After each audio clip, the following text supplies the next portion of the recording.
రెండవ రాజుల గ్రంథం 7వ అధ్యాయం, రెండవ రాజుల గ్రంథం 7వ అధ్యాయం, రెండవ రాజుల గ్రంథం 7వ అధ్యాయం, రెండవ రాజుల గ్రంథం 7వ అధ్యాయం 3వ వచనం నుండి. పట్నపు గుమ్మమునొద్ద 4 కుష్ఠరోగులుండగా వారు ఒకరినొకరు చూసి, మనం చచ్చిపో వరకు ఇక్కడ ఎందుకు కూర్చుండవలను? పట్నములోనికి పోవిదు అనుకుంటుమా? అక్కడ చచ్చిపోదుము, ఇక్కడ ఊరక కూర్చుని ఇచ్చట చచ్చిపోదుము. పదండి, సిరియను దండుపేటలోనికి పోదుము రండి. వారు మనం బ్రతకనిచ్చినా బ్రతుకుదుము, మనల్ని చంపినా చత్తుమని చెప్పుకొండ్రి. చంద చీకటి యందు సిరియనులు దండుపేటలోనికి పోవాలని లేచి సిరియను దండు వెలుపుల భాగమునొద్దకు రాగా అక్కడ ఎవరునూ కనబడలేదు. చరిత్ర మీకు అర్థం కావాలంటే కొన్ని వ్యాఖ్యానాలలో ఇచ్చారు. వీళ్ళ కుష్ఠరోగులని అప్పటికే ఇజ్రాయెల్ దేశం వీళ్ళు ఏం చేసిందంటే ఊరికి బయటెట్టింది. ఎవరిని? కుష్ఠరోగులు. ఎందుకంటే చరిత్రలో కుష్ఠరోగులను అందరినీ ఎప్పుడెక్కడ పెడతారు? ఊరికి దూరంగా, దేశానికి దూరంగా, ప్రాంతాలకు దూరంగా, రాష్ట్రాలకు దూరంగా.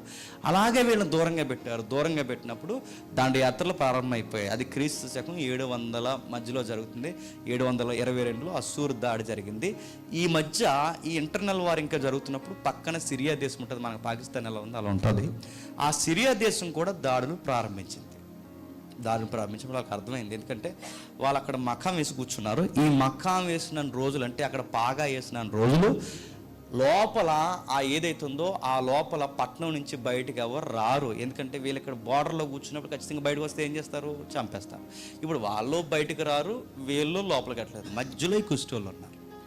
ఈ మధ్యలో కుష్టి వారు ఉన్నప్పుడు వీళ్ళకి ఒక థాట్ వచ్చింది, అన్నం దొరకట్లేదు, కనీసం ఏమీ లేదు తినడానికి. లోపల వాళ్ళకే లేవు, ఎందుకంటే వారాలు గడిచిపోతున్నాయి. ఇప్పుడు వాళ్ళకే అన్నం దొరకదు. వాళ్ళు డిసైడ్ అయిపోయారు, ఇక్కడ ఇలాగ ఆకలితో కూర్చొని చచ్చిపోయే కన్నా, ఇలా ఆకలితో చనిపోయే కన్నా ఆ చచ్చిపోయేది ఏదో ఆ సిరియన్ చేతిలో చచ్చిపోతాం. ఒకవేళ బ్రతకనిచ్చి మనమే జాలి కలిగి ఉంటే కుష్టి వెళ్ళారా ఎందుకు లేరా వీళ్ళతో పని ఏముందని వాళ్ళు జాలి పడితే వదిలేస్తే బతుకుదాం. లేదంటే ఎక్కడైనా చావాలి, అక్కడైనా చనిపోదాం, అది అక్కడే చనిపోదామని వెళ్ళిపోయారు. సరిగ్గా దండుపేట అంటే ఎక్కడైతే వాళ్ళు పాగా వేశారో ఆ పాగా వేసే సమయానికి అప్పటికే దేవుడు ఈ సిరియా దండులను దేవుడు చెదరగొట్టేశాడు. అసూరుతో పొత్తు పెట్టుకుని ఈ దండుల్ని చెదరగొట్టేశాడు. ఎప్పుడైతే వీళ్ళు చెదిరిపోయిన తర్వాత గుడారాలు ఖాళీగా ఉన్నాయి, తినుబండారాలు ఖాళీగా ఉన్నాయి, అనేక సామ్రాగ్రి ఖాళీగా ఉంది. అంత ఖాళీగా ఉన్నప్పుడు వాళ్ళు చూసి ఆకలితున్న వరకు ఇప్పుడు ఒకేసారి ఆహారం దొరికితే ఎలా ఉంటుందండి? మొత్తం తిని కావాల్సిందంతా దాచుకుని ఇంకా మన తాలూకు ఎవరున్నారో అందరికి చెప్పండి అని జాగ్రత్తగా మూటలు కట్టి ఎక్కడ దిక్కుని దాసేమా అక్కడ వరకు. ఎందుకండి నేను క్రిస్మస్కి వెళ్ళాను, ఎక్కడ ఊరు పేరేమి అడగండి, ఎందుకంటే మళ్ళీ పిల్లలు కదా నన్ను. అక్కడికి వెళితే అక్కడున్న కనివన్నర్ గారు పెద్ద ఆయన ఏమంటున్నాడు అంటే టిఫిన్గానే చేయండి అంటున్నాడు ఆయన. అంటే టిఫిన్గా చేయట్లేదు అనమాట. రెండో పాయింట్ ఏమన్నా చెప్పిన, టిఫిన్గానే చేయండి, ఇంటికి పట్టుకెళ్తారండి అంటున్నాడు. చూసారా? మీకు ఇది అర్థమైతే గుర్తుపెట్టుకోండి. ఎప్పుడైనా మనకు సమృద్ధి దొరికింది అనుకోండి, మనం దాస్తాం. ఎవరికి దాస్తాం? నా పిల్లలకు దాస్తాం, నెక్స్ట్ నా పిల్లలకు దాస్తాను, ఇంకా నా మనవళ్ళకి దాస్తాను, ఇంకా 4 తరాలు కూర్చున్నా చెప్పండి తారాగానంత దాస్తాం. ఎంత సెలవుతో బతుకుతామండి మనం. నేను స్థిరపడమే కాదు నా బిడ్డలు స్థిరపడిపోవాలి, నా బిడ్డలు స్థిరపడమే కాదు నా బిడ్డలు స్థిరపడిపోవాలి, అందరూ స్థిరపడిపోవాలని అంత 4 తరాలు కూర్చున్న తరగనంత దాస్తాం. అంత దొరికిందండి సామ్రాగ్రియాలకి. తిండి దొరికింది, ఆయుధాలు దొరికాయి, రకరకాల వాళ్ళు అమ్ముకున్న చాలా డబ్బులు వస్తాయి. ఇంత దొరికితే ఏ దేశం అయితే వాళ్ళని దూరం పెట్టి వెళ్ళేసిందో, ఏ దేశం అయితే వీళ్ళు ఈ ఊళ్ళోకి రాకూడదని దూరం పెట్టిందో, వీళ్ళకి ఆ వస్తువులు దొరికిన తర్వాత అన్నారట, మనల్ని ఎంత దూరం పెట్టినా వాళ్ళు మన ఎదురుగున్న మనుషులు సహోదరులే. మనల్ని లేసిన వారిని, మనం తక్కువ చేసిన వారిని, మన కుష్టి వేదన మన అన్న వాళ్ళని కూడా ఇంత ఆహారం మనం ఒక్కడే తినడం ఉత్తమ కాదు, అది మంచి పని కాదని 9వ వచనంలో ఏమంటున్నారు చూడండి. మనం చేయనది మంచి పని కాదు, నేటి దినమున ఈ శుభమానము గల దినమును మనం ఊరుకొని నేల తెల్లవారు వరకు మనం ఇచ్చిన ఎడల ఏదైనా ఒక అపాయం మనకి సంభవించిన కనుక మనం వెళ్ళి రాజు ఇంటికి వెళ్ళి జరిగిన సంగతి తెలియచెప్పదు రండి అని ఒకరితో ఒకరు చెప్పండి. ఏది మంచిది కాదు చెప్పండి. మనకు దొరికింది మనమే తినేయడం మంచిది కాదు. మనకు దొరికింది మనమే పోగేసుకోవడం మంచిది కాదు. మనం ఏ ప్రజలైతే దూరం పెట్టారో, ఏ ప్రజలైతే మనల్ని వద్దన్నారో ఆ ప్రజలకి మన రాజుకి ఏం చెప్పండి, ఎవ్వరు లేరు, దండుపేటలో అందరూ వెళ్ళిపోయారు, ఆహారం సమృద్ధిగా దొరుకుతుంది, వచ్చి తీసుకోండి అయ్యా అని ద్వేషించిన వాళ్ళకే మంచి ఇన్ఫర్మేషన్ ఇస్తున్నారంటే ఈ కుష్ఠోలకి ఏ మనసు ఉందో తెలుసా? క్రీస్తు యేసునకు కలిగిన మనసు. నా మాటలు అర్థమవుతున్నా? ఏ మనసు? క్రీస్తు యేసునకు కలిగిన ఈ మనసే మనం కలిగి ఉండాలి. మనకు 10 రూపాయలు ఉంటే ఆ 10 మనం ఒకరివే తినేయడం కాదండి. చెప్పండి, 10 మందికి ఈ 10 రూపాయలు కనీసం ఉపయోగపడుతుందా అని ఆలోచించాలి. అందుకే ప్రభు మనకి ఏమి నేర్పిస్తాడు చెప్పనా? నీకు 2 జతలు ఉంటే చెప్పండి, ఒక జత క్రిస్మస్ పేరు చెప్తావో, లేకపోతే నీ బర్త్డే పేరు చెప్తావో, ఏ పేరు చెప్తావో చెప్పి, నీకు 2 అంగీలు ఉంటే, 2 జతలు ఉంటే ఒక జత లేనోడికి. నీ కలిగిన గుప్పెడి మెతుకులుంటే ఆ గుప్పెడి మెతుకులో కొంచెమైనా పక్కోడికి పెట్టు, పంచు. నీకు ఏదైనా సమృద్ధి ఉంటే పక్కోడికి పంచు, ఒక్కడవే తినేకు. ఎందుకంటే నువ్వు పోయావంటే రేపు పొద్దున్న నీ దరిద్రం ఎవరికి ఉపయోగపడకుండా పోతావు. ఒక్కడవే మీదేసుకోకు. నీ పిల్లలు, నీ చుట్టం, నీ పట్టం, నీ కుటుంబం, నీది అని సావకు. అందరిది అందరికి రావాలి. ఇది క్రీస్తు యేసునకు కలిగిన మనసు. కుష్ఠోలకు కొన్ని ఇంకిత జ్ఞానం చెప్పండి. ఈరోజు క్రిస్మస్ చేస్తున్నారు లేదు, ఉందా? క్రిస్మస్లో ఎవరు వండుకుని ఎవరు తినేస్తారు చెప్పనా? మనం వండుకుని మనం తినేస్తాం.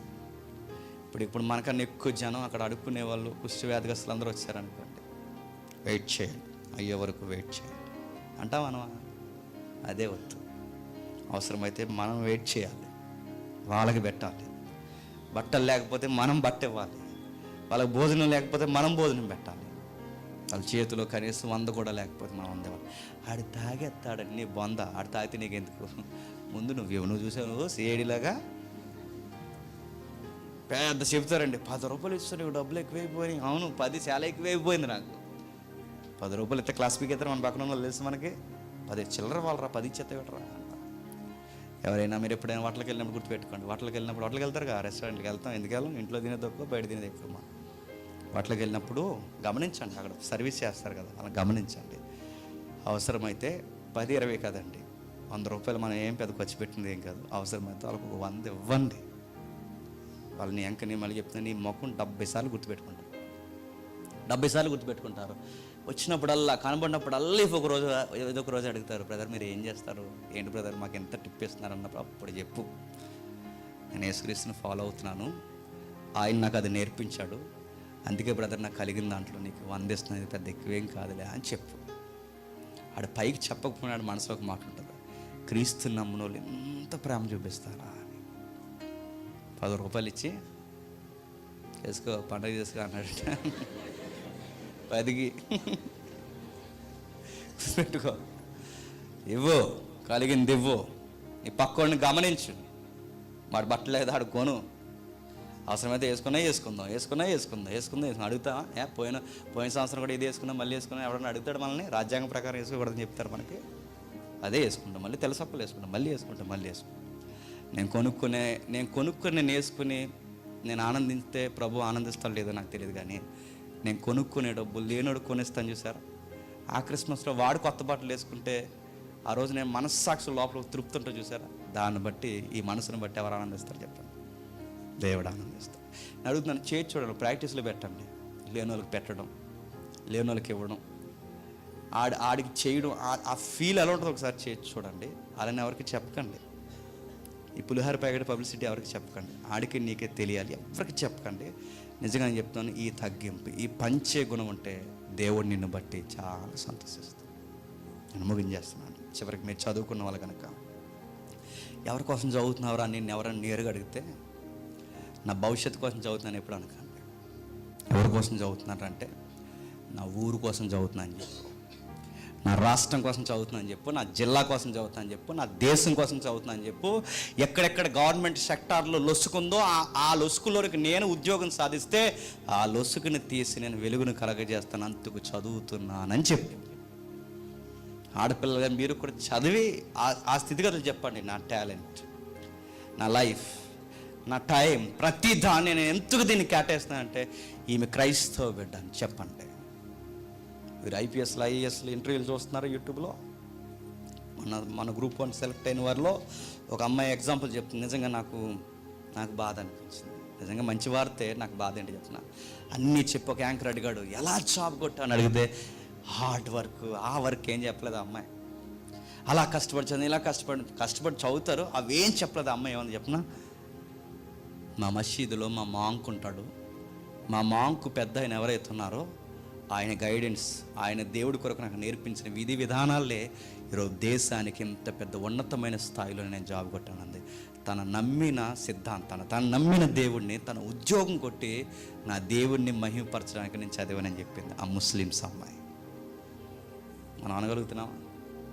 ఒక పాస్టర్ గారు బాధపడితే ఇలా అన్నాడు, పార్లమెంట్లో ఏదైనా గొడవ జరిగితే హైందువుల తరఫు మాట్లాడడానికి ఎంపీలు ఉన్నారండి. పార్లమెంట్లో ఏదైనా గొడవ జరిగితే ముస్లిం తరఫు మాట్లాడడానికి ఉన్నారు, మీకు తెలుసు వాళ్ళ పేర్లతో సహా. కానీ క్రైస్తవులకి ఏమైనా జరిగితే క్రైస్తవుల తరఫు మాట్లాడే ఒక క్రిస్టియన్ ఎంపీని జీవించండి. ఎంపీని ఎవడు కనబడ్డ మన పక్షాన వాయిస్ ఇచ్చేవాడు ఎవడు. ఎందుకంటే మనం చదవం పరీక్షల దగ్గరికి వచ్చాక ఏమంటామంటే అంతా దేవుని దయ, ఇంకా దేవుడే నన్ను కాపాడాలి. ఎందుకు చదవలేదని అడిగితే ఈ మధ్య మీటింగ్స్లో ఎక్కువ తిరిగా, నేను అందుకే చదవలేదు. నేను ఎవరి దగ్గర మాట చదవకుండా మీటింగ్స్లో తిరగమాట దేవుడు. చాలామంది మనం చేసే పొరపాట్లు అవే. మనం చదవకుండా దేవుని మీద వేసేసి మనం తప్పు గుర్తుపెట్టుకోండి. దేవుని పిల్లలు రాజకీయాల్లో ఉండాలి, అంటే ఉన్నతమైన రాజకీయం చేయాలి. దేవుని పిల్లలు గవర్నమెంట్ సెక్టార్లో ఉండాలి. దేవుని పిల్లలు గ్రూప్ 1 క్యాడర్లో ఉండాలి. దేవుని పిల్లలు దేశం గర్వించదగ్గ స్థాయిలో ఉండాలి. దేవుని పిల్లలు మనం వస్తే గుర్తుపెట్టుకోండి, వాళ్ళు లేచి నిలబడినప్పుడు అన్నా దయచేసి కూర్చోండి అన్నా అన్నప్పుడు నీ తగ్గిపోని బట్టి వాళ్ళకి అర్థం అవ్వాలి. ఎంత ప్రేమ, ఎంత హై క్యాడర్లో ఉండి అతను ఎలా చూపిస్తున్నాడంటే అప్పుడు చెప్పండి నేను క్రైస్ట్ని ఫాలో అవుతున్నానని చెప్పాలి.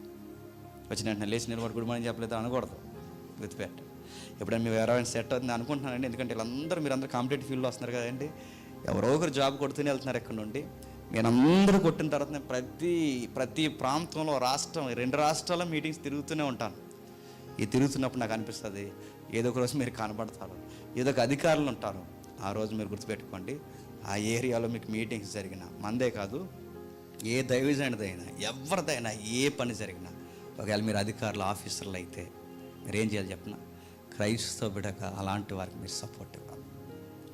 ఉద్యోగం ఏమని నీ ఉద్యోగం ఏమైపోతుంది. గవర్నమెంట్ జాబ్ ఒక్కసారి వస్తే ఏమవుతుంది. నా మనసులో మాట చెప్తాను వినండి, ముగించేస్తాను. నేను గవర్నమెంట్ జాబ్ సువార్త చేస్తున్నాను, నా మీద క్రైస్తవులు లెటర్ పెట్టి నా డిఓ నల్లజర్ల పిఎస్కి మార్చేసారు కావాలని. వెళ్ళాను, జీడీ ఎంట్రీ చేయించాను, 2 రోజులు డ్యూటీ చేశాను, జస్ట్ 1 డే లీవ్ అడిగాను, వస్తే వస్తాను లేకపోతే లేదని చెప్పి వచ్చి ఈ రోజు నాది 1.5 year అవుతుంది నేను ఉద్యోగం గాలిలో అలా పెట్టి. రేపు నుంచి ఈ అబ్బాయి ఉద్యోగం రావట్లేదు కానీ తీసేయండి అనలేరు, గుర్తుపెట్టుకోండి. రేపు నుంచి ఇలా ఈ అబ్బాయి ఎలా ఉన్నాడు ఇది ఇలా చేసేయండి అనలేరు. ఎందుకంటే చెప్పిన 7 సంవత్సరాల తర్వాత వెళ్ళినా నా ఉద్యోగం నాకు ఇవ్వాల్సిందే. That is government job. గుర్తుపెట్టుకోండి, ఎక్కడికి పోదు, ఉంటుంది. ఆ కమిట్మెంట్లు గుర్తుపెట్టుకోండి. ఆ కమిట్మెంట్లు అంటే మీరు అలా ఎక్కడ తిరగమని కాదు, నాకు బిజీగా నా సేవకు అనుకూలంగా లేదు కాబట్టి అంటే ఈ ఉద్యోగం లేకపోతే ఎలా బతుకుతాం? దేవుడు బతికిస్తాడు. దేవుని కొరకు మనం ఎంత తగ్గించుకుంటే, కొన్ని వదులుకుంటే, అన్నీ వదులుకుంటే దేవుడు ఏం చేస్తాడు చెప్పండి? అనేకులకు ఆశీర్వాదకరంగా చెప్పండి మార్చేస్తాడు. వదులురా అబ్రహాం, మీ నాన్న వదులురా, నీ బంధువులను వదులురా, నీ ఊరిని వదులురా, అన్నీ వదులురా. నానా చచ్చిపోక అవన్నీ వదులురా. నీ బంధువులు చెత్త చెదరం వదులురా. ఆ కుష్ఠోలు తనకు దొరికింది పట్టుకెళ్ళిచ్చారు. అబ్రహాం అన్నీ వదిలొచ్చాడు, అపోస్తులు అన్నీ వదిలొచ్చారు, పౌలు అన్నీ వదిలొచ్చాడు. ప్రభు మన కొరకు చెప్పండి అన్నీ వదిలి రుక్తినిగా మార్చుకున్నాడు. ఎంత చేసి మేము ఏం చేయాలంటే యోగ్యులుగా ఎంచాలి. ఇతరులను ఏం చేయాలి? యోగ్యులుగా ఎంచే కొలిది వాళ్ళు ఏం చేస్తారు చెప్పిన? మన లోపు కడతారు. ఏం చేస్తారు? మనం వాళ్ళని గౌరవించే కొలిది మన లోపు కడతారు. మనం ప్రేమించే కొలిది మనకు ఎన్నుబడి పడుస్తారు. మనం ఎంత ముందు పెట్టుకుంటాం అంత మనల్ని దిగజారుస్తారు. మనం ఎంతగా ముందు పెట్టుకుంటాం మన కుటుంబీకులే, మన స్వజనులే మనల్నే పాడు చేస్తారు. అయినా మనం ఏం చేయాలి చెప్పండి? యోగ్యులుగానే ఎంచాలి, వాళ్ళని అలానే ప్రేమించాలి. ఎందుకంటే తీర్పు తీర్చోడు నువ్వు కాదు, నేను కాదు, ఎవరు చెప్పండి? దేవుడు తీర్పు. మనం చేయాల్సింది ఒకటే, క్రీస్తు యేసునకు కలిగిన మనస్సు మీరును కలిగి ఉండండి. ఏం మనసు అంటే తగ్గించుకోవాలి. రోజు రోజు తగ్గించుకోవాలి, ఇతరులని యోగ్యులుగా ఎంచాలి. మనకు కలిగింది మనమే తినేక కుష్టు రోగుల వలె మనం కూడా అనేకులకు పంచాలి. ప్రభు చేసిన తర్వాత ఎవరికి ఎలా అయితే చెప్పొద్దన్నాడో, మనం ఏదైనా సహాయం చేస్తే ఎవరికీ చెప్పొద్దనే చెప్పాలి. ఇది గుర్తుపెట్టుకొని క్రీస్తు యేసుకు కలిగిన ఈ మనసు మీరు కలిగి ఉంటే ఈ ప్రాక్టీస్ మీరు స్టార్ట్ చేయండి. ఇతరులకు సహాయం చేసినప్పుడు అది తృప్తి ఉంటుంది, ఎంత బాగుంటుందో అది చేసి చెప్పండి. యూట్యూబ్లో అడిచి చూపిస్తున్నాడు, యూట్యూబ్లో చూపించిన అందరూ ఏమయ్యారు మీకు తెలుసు, నా పేర్లు అడగకండి. అలాగే ఏదో ఎదవ స్ట్రాటజీ ఉంటుంది, అందుకే దానివల్ల సహాయాలు చేసి పబ్లిక్ చూపిస్తారు. ఆ దొంగ లొసుకు దొరుకుతుంది, ఒకరోజు కాకపోయినా ఒకరోజు అయినా. కానీ మనం అది కాదు, మనం చెప్పం, చేసిన వారిని ఎవరిని బయటకు చూపించు, మనం సహాయం చేస్తాం. ఎందుకు చేస్తున్నారంటే, మనం లేకపోయినా ఎందుకు పెడతారంటే మా ప్రభువు కూడా అలాగే పెట్టాడు, ఆయన వెంబడిస్తున్నాం. ఈ క్రిస్మస్ కాంతులు మీ అందరి మీద వికసించాలి. ఆ విధంగానే దేశానికి, రాష్ట్రానికి, జిల్లాకి దీవెనకరంగా దేవుడి మిమ్మల్ని దీవించును గాక.